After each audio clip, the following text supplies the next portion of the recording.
Channel of Vadodara. Savarkundla ખાતે દર્દી નારાયણના પરિવહન માટે મિની બસનું લોકાર્પણ કરવામાં આવ્યું હતું।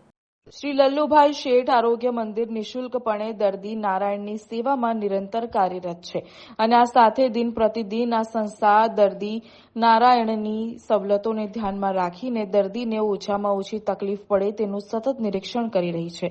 આરોગ્ય સેવામાં દર્દી નારાયણની સવલતોને ધ્યાનમાં રાખીને આવું જ એક સુંદર પગલું આજરોજ આરોગ્ય મંદિર દ્વારા વિનમ્રતાપૂર્વક ભરવામાં આવ્યું છે।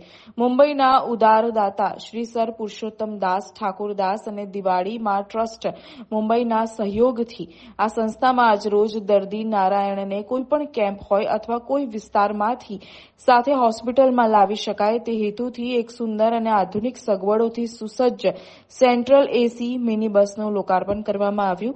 આ પ્રસંગે માનવ મંદિરના મહંત શ્રી ભક્તિરામ બાપુના વરદ હસ્તે વિધિવત પૂજા અર્ચના કરી આ મિની બસનું દર્દી નારાયણની સુખાકારી માટે સદુપયોગ થાય તે અર્થે લોકાર્પણ કરવામાં આવ્યું તેવું આરોગ્ય મંદિરના મેડિકલ સુપ્રિન્ટેન્ડન્ટ શ્રી ડોક્ટર પ્રકાશ કટારિયાની યાદીમાં જણાવ્યું હતું।